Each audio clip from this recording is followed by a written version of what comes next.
बिस्मिल्लाहिर्रहमानिर्रहीम अस्सलाम वालेकुम वरहमतुल्लाहि वबरकातुहू। Welcome to herbal remedies. हकीम उमर रिजवान हाजिर है एक नई वीडियो के साथ। नाज़रीन, आज की इस वीडियो में हम बात करेंगे हाई यूरिक एसिड के हवाले से कि हाई यूरिक एसिड क्या है, इसकी अलामात क्या हैं, इसका इलाज क्या हो सकता है, किन किन चीज़ों से हमें परहेज़ करना चाहिए। तो आइए चलते हैं अपनी नेक्स्ट स्लाइड की तरफ। सबसे पहली बात ये पैदा होती है, सबसे पहला क्वेश्चन ये पैदा होता है कि नॉर्मल यूरिक एसिड कितना होता है। मेल में ये अलग रेशो है और फीमेल में इसकी रेशो अलग होती है। आपकी स्क्रीन पर जो नज़र आ रही है ये मेल के बारे में है कि normal uric acid in male is about 3 milligram decilitre to 7 milligram decilitre. अगर किसी ने टेस्ट करवाया है और टेस्ट करवाने के बाद उसका यूरिक एसिड, इनमें मेल की बात कर रहा हूँ अभी, तो उसका यूरिक एसिड जो है वो 7 से कुछ अबव आ गया है, लाइक 7.5 आ जाता है या 8 आ जाता है और उसमें उसके अलावा और कोई अलामात नहीं पाई जाती हैं, तो फिर उसको कोई इलाज करने की ज़रूरत नहीं है। बाज़ लोग थोड़ा सा टेस्ट अबव आने की वजह से डायरेक्टली मेडिसिन खाना शुरू कर देते हैं और कोई इलाज, कोई टोटके, कोई नुस्खे इस्तेमाल करना शुरू कर देते हैं। तो ऐसा नहीं करना चाहिए है जब तक आपको इसकी कोई अलामात ज़ाहिर ना हो।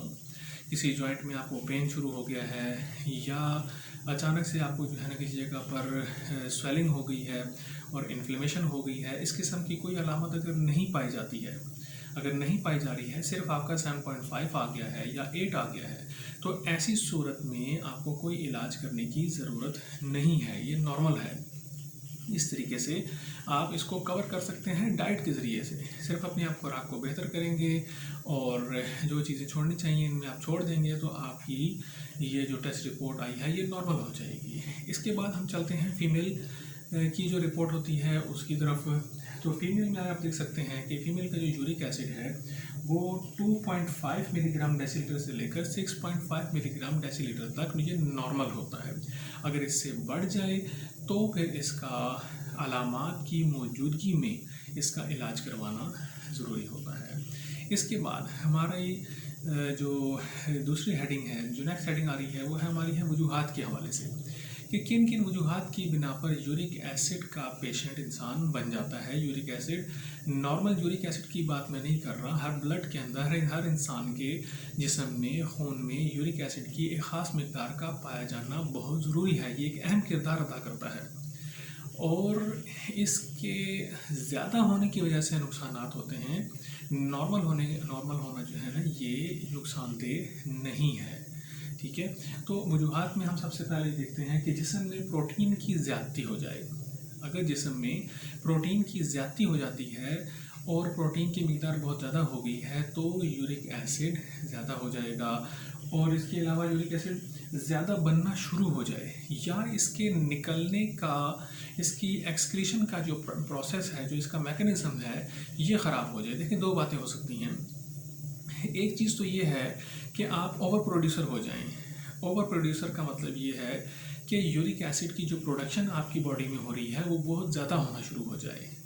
ऐसी सूरत में भी पेशेंट बन जाता है इंसान, यूरिक एसिड बॉडी में ज़्यादा हो जाता है और उसके क्रिस्टल्स किसी न किसी जॉइंट में जाकर अटैक कर देते हैं और वहाँ पर ब्लॉकेज होना शुरू हो जाती है। दूसरी ऑप्शन यहाँ पर यह है कि उसमें ओवर प्रोडक्शन तो नहीं है, उसकी प्रोडक्शन ज़्यादा नहीं हो रही है, लेकिन क्या प्रॉब्लम है उसकी एक्सक्रीशन की। एक्सक्रीशन नहीं हो रही है, प्रॉपर बनता तो है लेकिन निकल नहीं पा रहा है। ऐसी सूरत में भी बॉडी में यूरिक एसिड ज़्यादा हो जाएगा। हमें ये मालूम होना चाहिए कि यूरिक एसिड 70% जो है वो किडनीज़ के ज़रिए से फ़िल्टर होता है, किडनीज़ के ज़रिए से फ़िल्टर हो जाता है और जो बाकी 30% रहता है वो कैसे होता है, वो इंटेस्टाइन के ज़रिए से निकल जाता है। अगर आप ओवर प्रोड्यूसर हैं, अगर किसी का यूरिक एसिड बहुत ज़्यादा बन रहा है तो इसमें बहुत सी प्रॉब्लम्स हो सकती हैं। उसकी किडनीज़ में स्टोन बन सकते हैं, किडनीज़ में माइनर इंजरी भी हो सकती है। इसके अलावा और बहुत सी प्रॉब्लम्स देखने में आती हैं। इसके अलावा ज़्यादा गोश्त खाना, कलेजी, मगज़, यानी कि जो ऑर्गन मीट है, एक तो नॉर्मल मीट है, इसके अलावा जो ऑर्गन मीट है, ऑर्गन मीट कहा जाता है कलेजी को, मगज़, गुर्दे, ये चीज़ें खाने से और पाए खाने से, ऐसी चीज़ें लगातार बहुत ज़्यादा इस्तेमाल करने से जिस्म में प्रोटीन की मिकदार बढ़ जाती है और इंसान यूरिक एसिड का पेशेंट बन जाता है। और जो नेक्स्ट पॉइंट लिखा हुआ है आपके सामने वो है शराब नोशी और सिगरेट नोशी। अगर कोई शख्स अल्कोहल यूज़ करता है या सिगरेट ज़्यादा पीता है तो ऐसे पेशेंट्स भी यूरिक एसिड के पेशेंट्स बन सकते हैं। इसके बाद नाज़रीन, पानी कम पीना। ये ख़ास तौर पर सर्दियों के मौसम में ऐसा होता है कि इंसान ये समझता है कि मुझे प्यास नहीं लगी और पूरा पूरा दिन गुजर जाता है और हम पानी नहीं पीते हैं। हालांकि प्यास लगना एक अलग बात है और जिस्म में पानी की रिक्वायरमेंट का होना ये एक अलग चीज़ है। डिहाइड्रेशन हो जाती है और उसके साथ साथ और जो बहुत से मसाइल पैदा होते हैं उनमें से एक मसला यूरिक एसिड भी है। इसके बाद पेप्सी और कोला पीना, नबाताती प्रोटीन ज़्यादा लेने से, वर्जिश ना करने से। नबाताती प्रोटीन आप समझते हैं कि वो क्या है, कि ये जो पालक है, इसके अलावा जो भी नबातात में शामिल प्रोटीन है वो ज़्यादा लेने से भी क्या होगा कि हमारे यूरिक एसिड की जो मकदार है वो जिस्म में बढ़ जाएगी। और इसके अलावा ये जेनेटिक भी हो सकता है, अगर किसी के वालिदैन को है तो वो बच्चों में ट्रांसफ़र भी हो सकता है। इसके बाद इसकी अलामात, आपको कैसे पता चलेगा कि आप यूरिक एसिड के पेशेंट हैं, कौन कौन सी अलामात हैं, तो इनको देखकर हम पहचान सकते हैं कि ये पेशेंट यूरिक एसिड का ही है वाक़ईतन। इसमें सबसे पहले हम देखते हैं कि किसी भी छोटे जोड़ में अचानक से दर्द, सूजन, स्वेलिंग हो जाना और इन्फ्लेमेशन हो जाना किसी भी छोटे जोड़ में। लाइक अगर हम ये देखते हैं, आपके सामने जो तस्वीर नज़र आ रही है, तो ये हाथ के जो जॉइंट्स हैं, उंगलियों के छोटे छोटे जो आपको नज़र आ रहे हैं, इसी तरीके से अंगूठे का जो ये हिस्सा है, टो जॉइंट इसको कहा जाता है। इस जॉइंट में बहुत शिद्दत के साथ पेन शुरू हो जाता है, शदीद दर्द शुरू हो जाता है और वो बर्दाश्त से बाहर हो जाता है।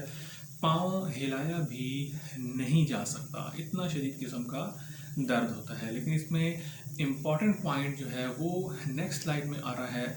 अभी हम यहाँ पर देख लेते हैं एक दफ़ा फिर से, इसको क्लोज पिक्चर यहाँ पर ली गई है। वो आप देख सकते हैं कि दोनों हड्डियों के